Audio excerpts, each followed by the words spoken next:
Salut Jacques, c'est Roger. Bonjour.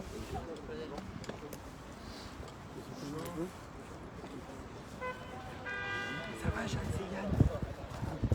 Ça va.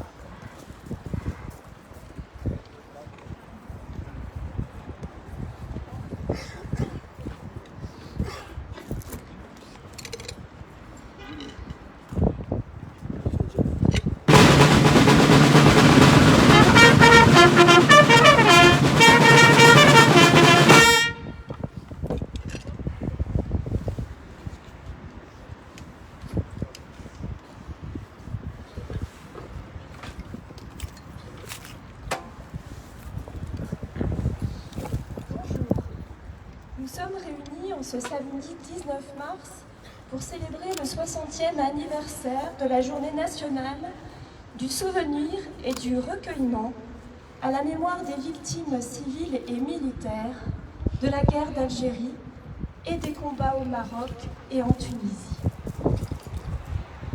Nous écoutons le message de la Fédération nationale des anciens combattants en Algérie, au Maroc et en Tunisie. Lecture du texte « Voici 60 ans » par M. Adrien Dupuis, président de la FLACA, secteur de Douai.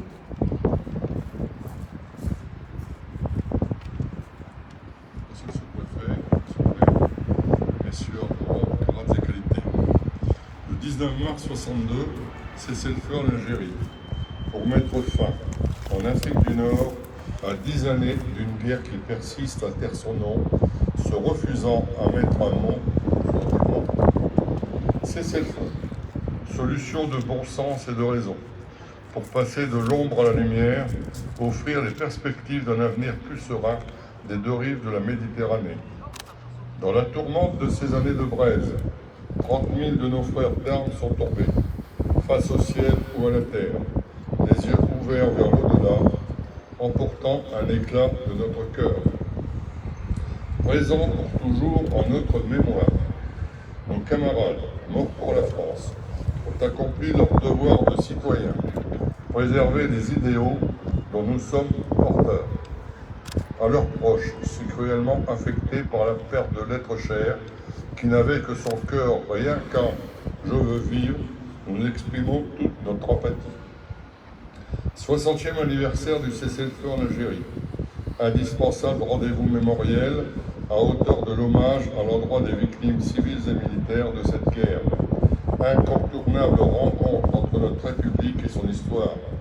Il veille à l'enseignement et au respect des dates et des faits.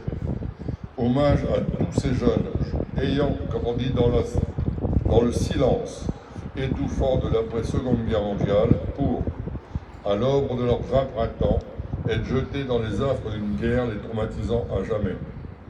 Leur parcours de vie est un enseignement précieux pour un avenir qui se conjugue au présent.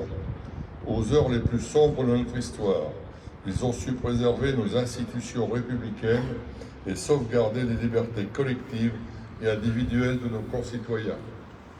La France doit affirmer combien elle aime celles et ceux qui l'ont servi avec fidélité. Ils méritent un hommage particulier. La mémoire des vivants doit être transmise et visible.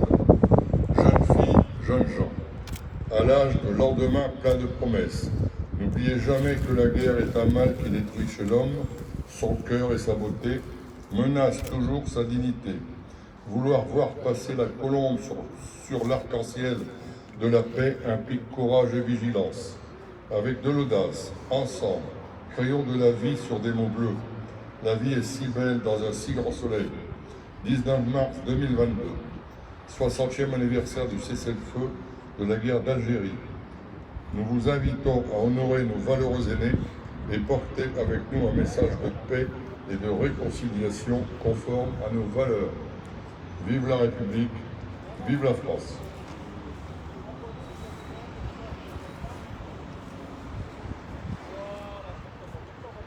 Nous passons maintenant la parole à Monsieur François-Xavier Vieuxville, sous-préfet de l'arrondissement de Douai, pour la lecture du message ministériel de Madame Geneviève Darrieussecq, secrétaire d'État auprès de la ministre des Armées.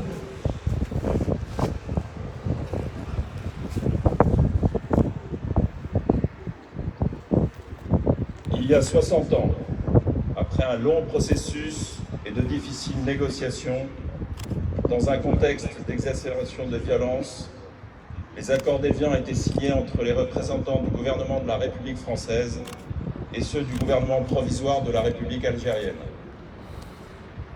Signés le 18 mars 1962, les accords d'Évian prévoyaient un cessez-le-feu applicable dès le 19 mars, à midi et sur tout le territoire algérien. La paix n'était pas encore là, mais un horizon se dégageait pour sortir de la guerre.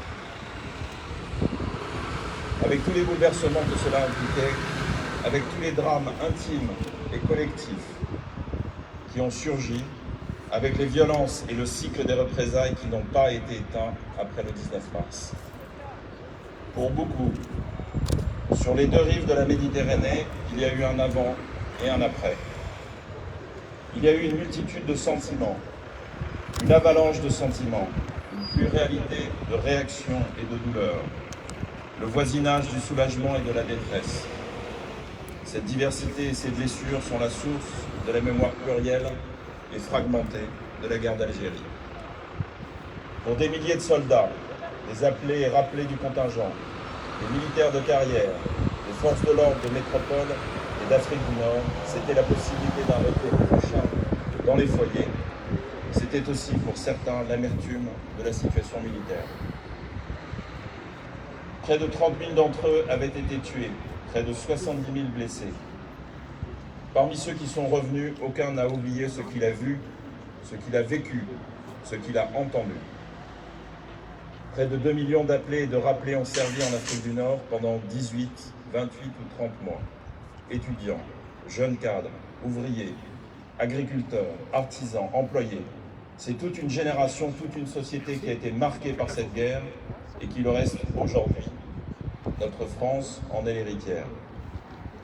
Pour les harkis, pour les soldats membres des formations supplétives, cette date marque le début d'une tragédie. Pour beaucoup, ce fut l'heure de la violence et des représailles.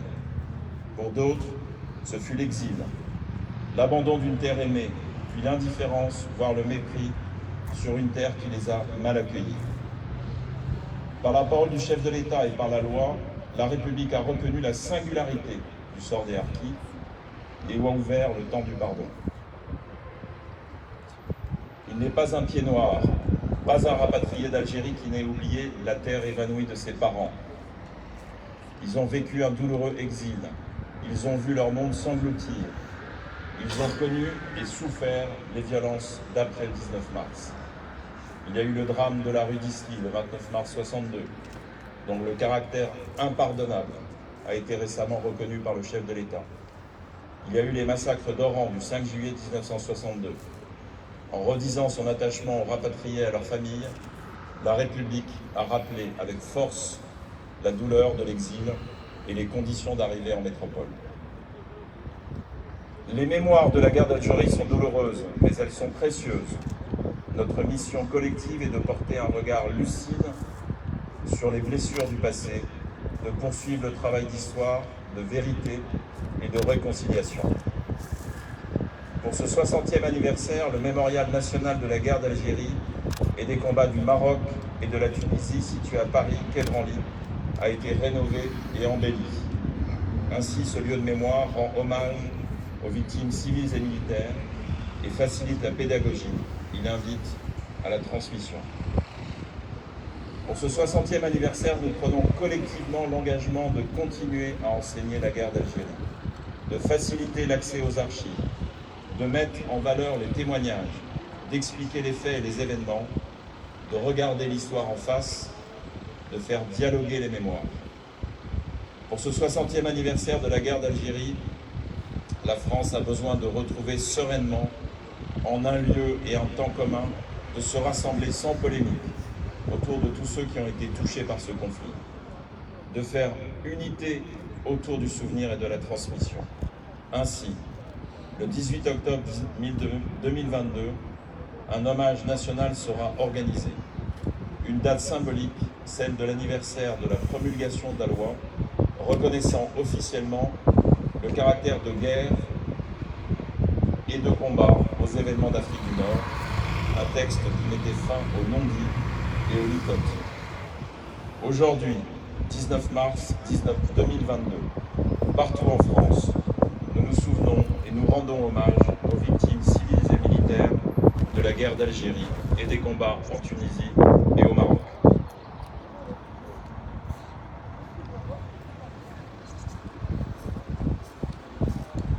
Nous allons maintenant procéder au dépôt de gerbes.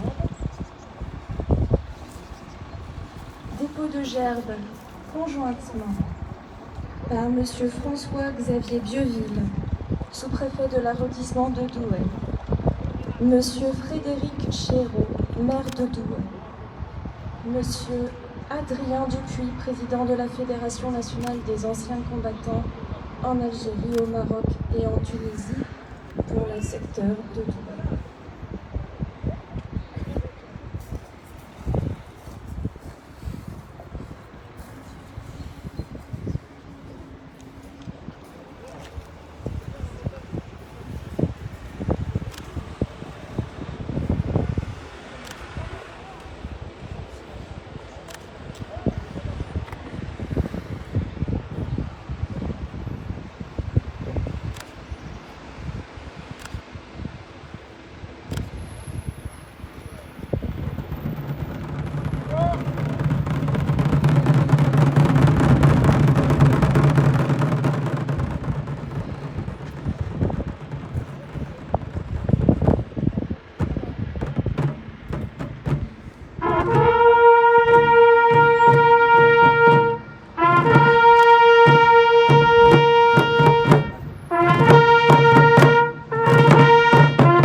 Les autorités saluent les porte-drapeaux.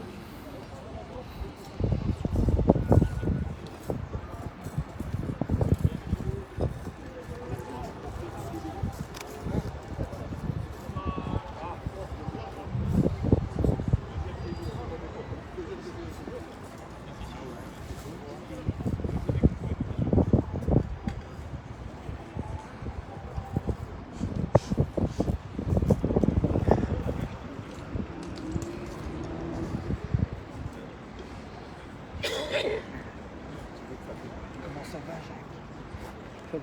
Avec la jeune. Ça va,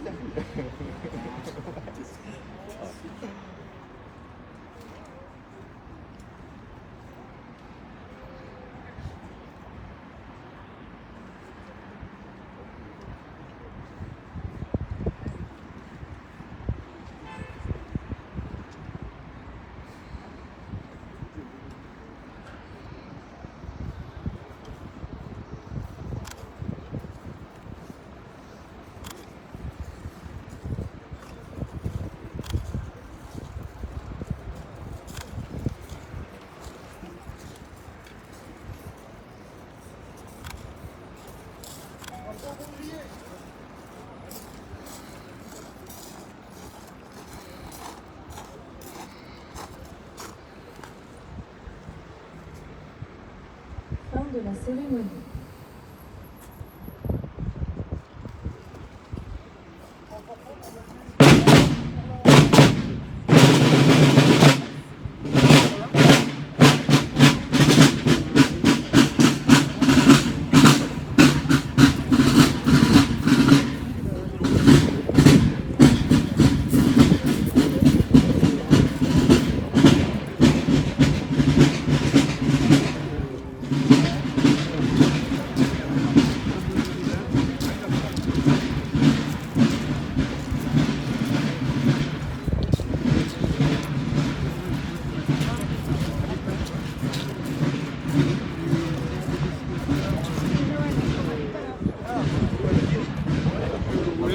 Ça va et vous? Vous êtes en forme? Vous êtes en forme? Oui, oui, vous pouvez.